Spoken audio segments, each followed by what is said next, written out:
Hi, everyone. I'm Bianna Goladriga, and this is Yahoo News Live. Calling Paul Ryan.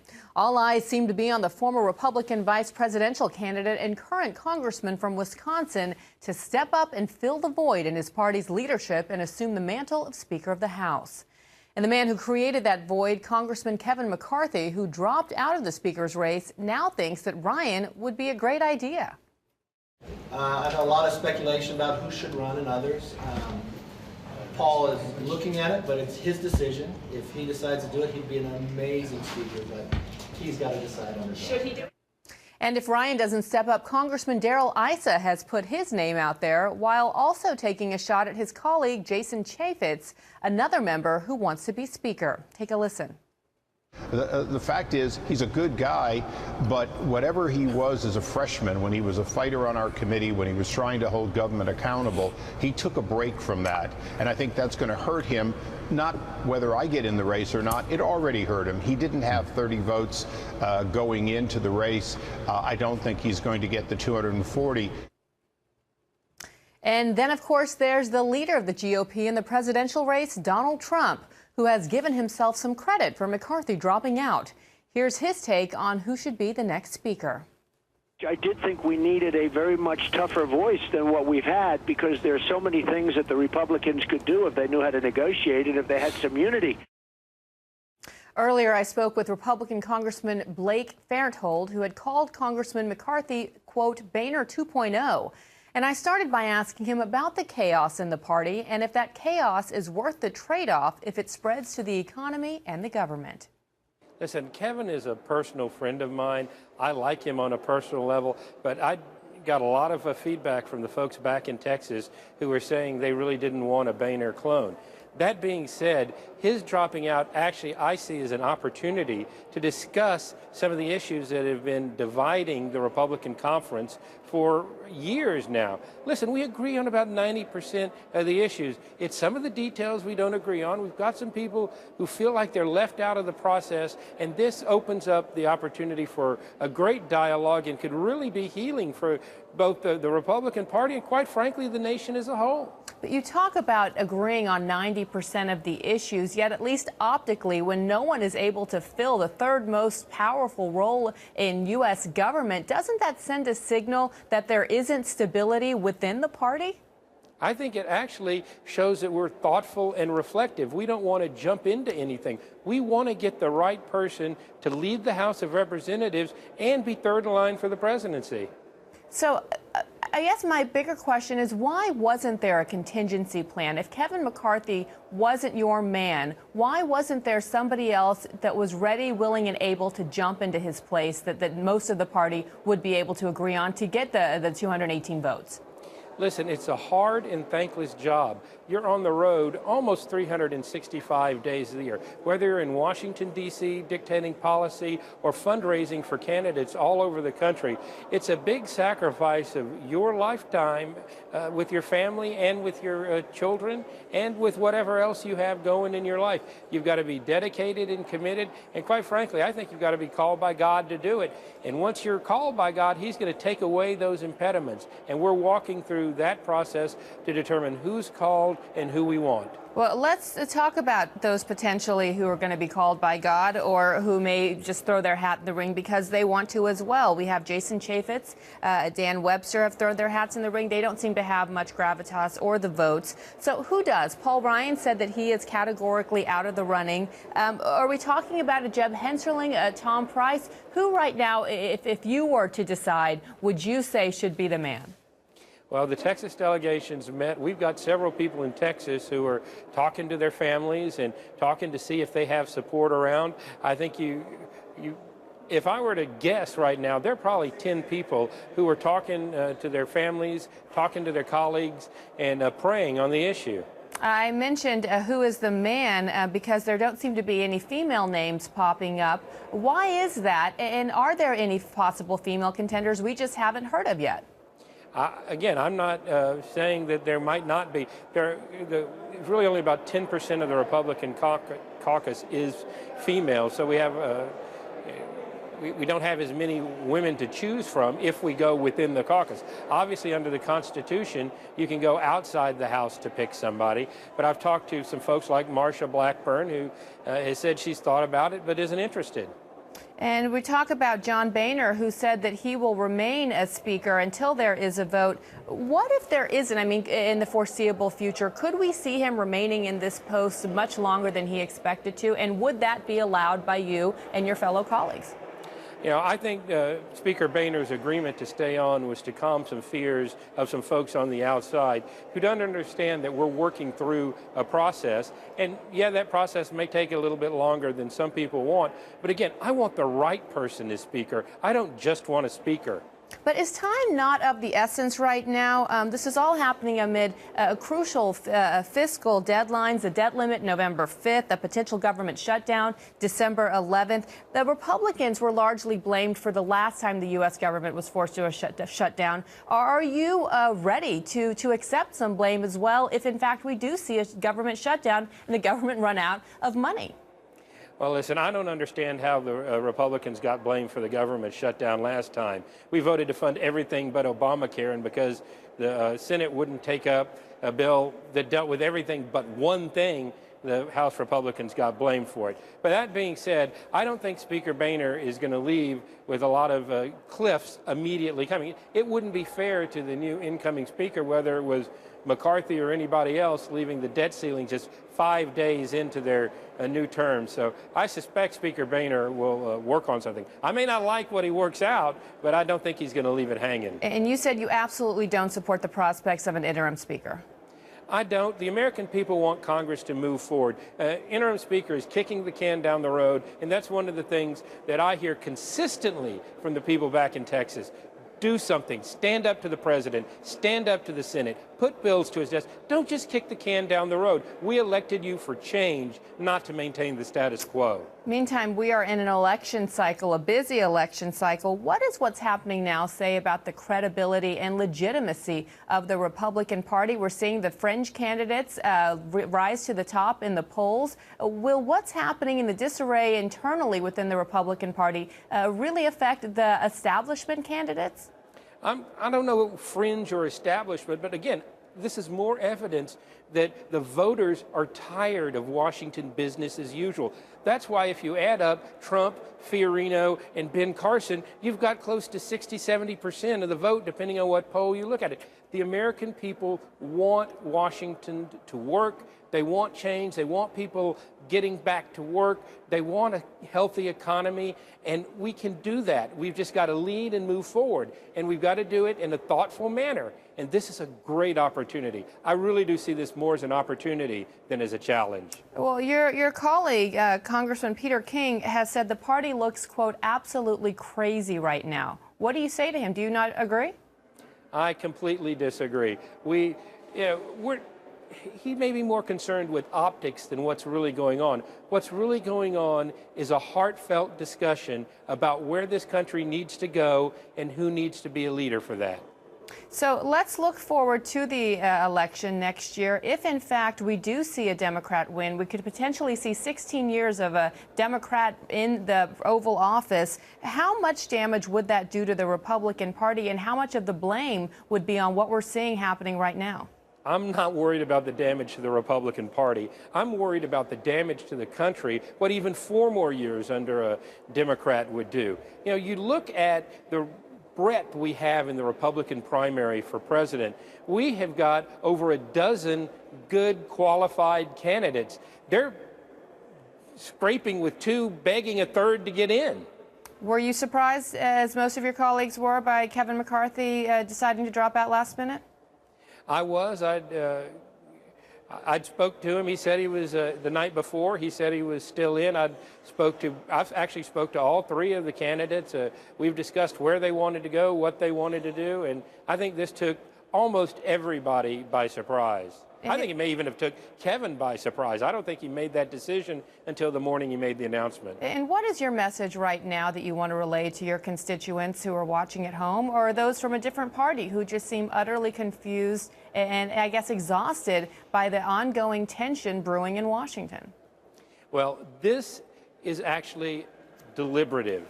We are working to solve problems and pick good leadership. You don't want to jump at the first shiny person or object that is put in front of you. You want to know the heart of the person, you want to know where they're going to go, and you want a good leader, and this is going to give us the opportunity to do it. You've got to be a good leader if you're going to rustle up 218 votes out of the Republican conference right now. I guess the flip argument there is that, of course, all of that sounds good, but nobody wants it coming at the expense of a government shutdown that could ultimately lead to a credit downgrade and much worse to the economy overall.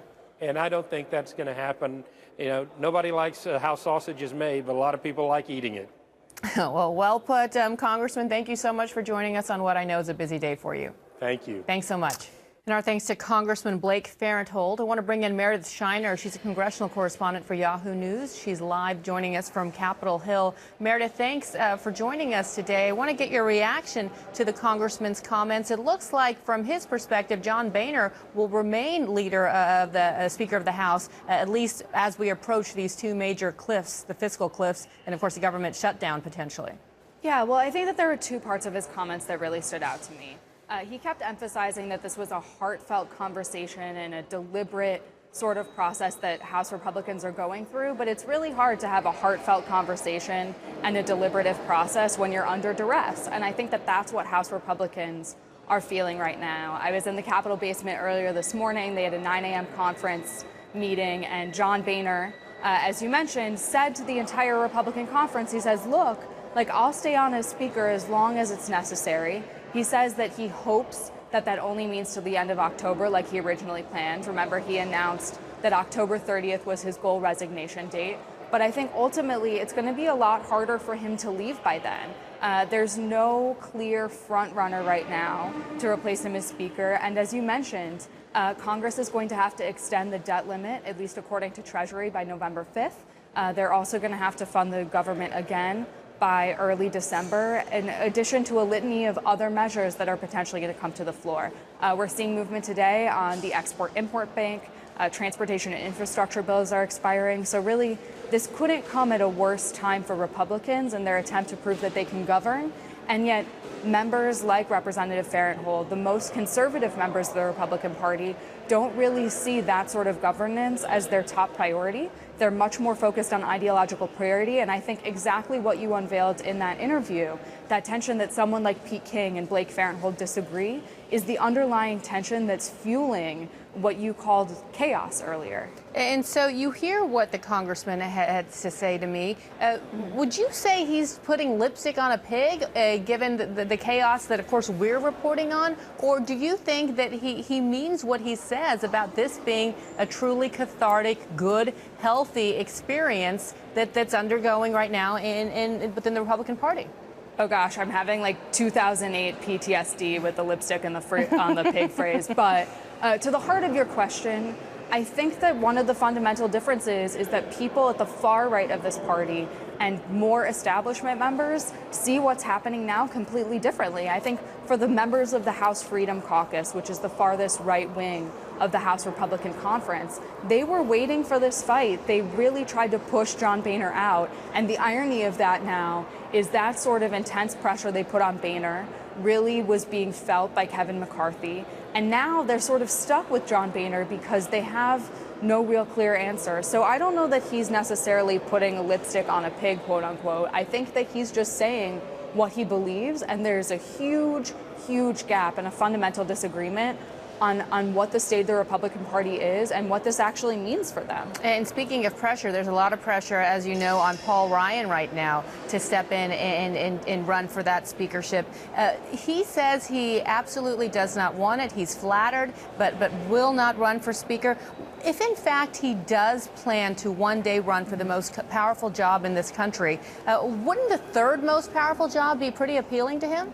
So we talked about this a little bit yesterday, I think, back when we weren't talking on video, but we're talking by phone. Yeah. I think that there's a long history in this country that speakers really have difficulty winning the presidency. And one of the things that we've seen, and we've seen this historically for senators too, is the longer your voting record is, the the harder it is to justify every vote. And not only does a speaker vote, but he really controls the floor, what gets voted on. I think that when you start building up a long history like that, it's very, very difficult. But the other thing is that, this isn't a job that he's ever really wanted.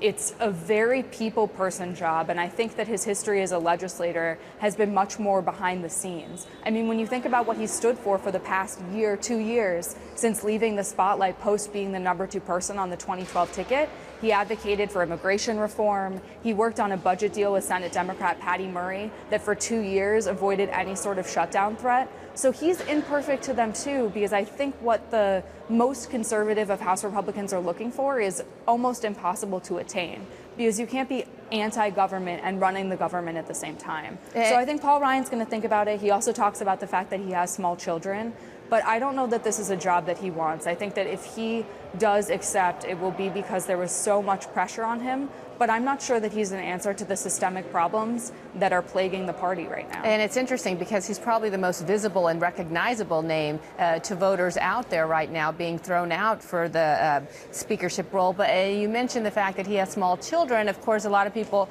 may be puzzled by that, given that his children were even younger 4 years ago when he was more than willing to run as vice president. Meanwhile, let's talk about the White House and their reaction, because they seemed equally surprised by Kevin McCarthy's decision. Josh Earnest said Republicans should, quote, either tame the forces of the small but vocal group of extreme ideologues or buck up to the more mainstream majority. So where is the mainstream majority? We heard from Congressman King. Why aren't they not providing more ammunition and power here?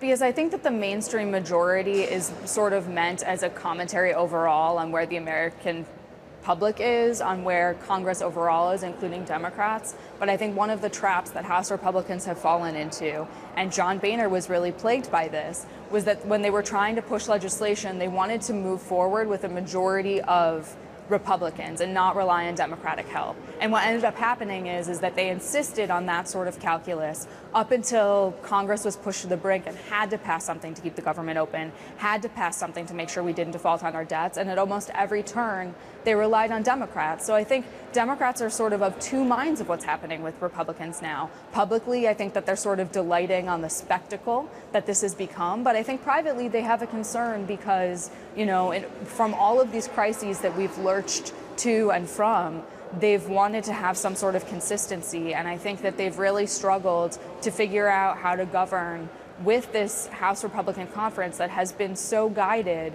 by 40 to 50 members who are at the farthest right. Because at the end of the day, both parties really do have to work together to avoid some of the crises that we potentially may see in the weeks and months ahead. You heard me ask the congressman about what impact it could possibly have on the presidential race. You heard his opinion. What are your thoughts? Is this going to strengthen a Trump or a Carson? And is it going to hurt a Bush or a Kasich?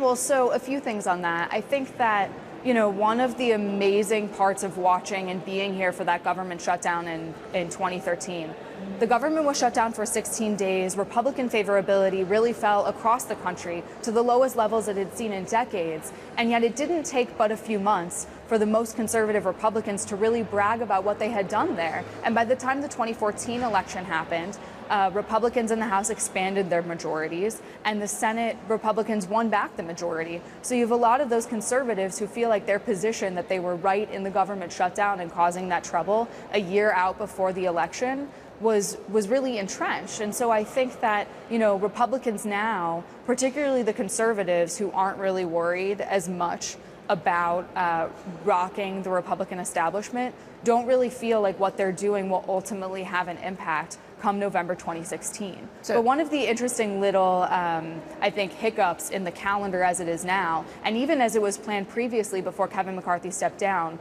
was that they were looking to have a full House Speaker election on October 29th, which is the day after the presidential Republican debate. So we could see this potentially actually intensify in coverage if, as you said, some of those candidates like Donald Trump or Ben Carson or Carly Fiorina, who Representative Fairntold mentioned, start weighing in on what has since or to date been very much an internal affair here on Capitol Hill. And you heard Congressman Farenthold talk about the deficit of women in the caucus there. Only 10% of the caucus is female. Can you talk about what impact at all that could have going forward? I mean, is it likely at all that we could see a female as a Republican female as Speaker of the House? And aren't any names coming or being thrown around that you're hearing right now? Well, previous to this, I guess, seismic change in the Republican Party, Cathy McMorris Rodgers, who's currently the conference chairman, had thought about running a campaign for majority leader to replace McCarthy before he backed out and running for speaker. But there wasn't enough support for her to do so, and so she dropped those intentions very, very early. I think it is problematic for Republicans that they don't have women in leadership, but one of the reasons why their membership, I think, is so small, despite their efforts to focus on recruiting female candidates, is that they're really struggling in large swaths of females just voters. I think some of the issue focuses that they've had, whether it's focusing almost exclusively on abortion rights or Planned Parenthood for long stretches on the floor. I think that there are a lot of women who feel differently than what they do, and they haven't focused on messages that really appeal to those sorts of voters. So it's hard to find women to run for office if there aren't enough women who believe in what the party is advocating for. So again, when you look at the fundamental tension between the right and sort of the establishment middle that's been pulled to the right, it's been a place where women have really lost ground. And you look at this void, I guess, to finish our conversation and wrap it up here, you look at this massive void. What does it say optically about the state of politics in Washington right now, the fact that we're even having this conversation? I mean, I have to say, as an American, as a voter, as a journalist, it's intriguing, but it's a bit embarrassing and surprising, no? Well, I think that I've given up on Washington optics being good long ago. It's been a really chaotic few years to cover Congress and national politics. And I think what you hit on is that watching this constant dysfunction it's frustrating. It's frustrating for voters who don't follow the ins and outs of it. It's frustrating for us who do follow the ins and outs of it. And, we go through phases as a country where Congress is this gridlocked. Every time I see someone tweet that this is the worst Congress has ever been, I wonder if they lived through the 1960s. So this is not a good time to be covering Congress or to be a member of Congress or to be a member of the public wanting to like Congress. But I think that this has to change at some point. I think the big question is how and when. And that no one knows the answer to that question is one of the things that's been so unnerving about these past few days. Yeah, and I guess even being schooled by the Pope himself didn't teach them a lesson, at least for the long run. Meredith, I will always thank you for your insight, and thanks for joining us again. 2 days in a row, we love it. Thanks for having me 2 days in a row. And we always look forward to hearing what you have to say. You can follow me on Twitter at Bianca Goladriga and use hashtag Yahoo Live to let us know what you think about the chaos in the House Republican Party. Have a great weekend.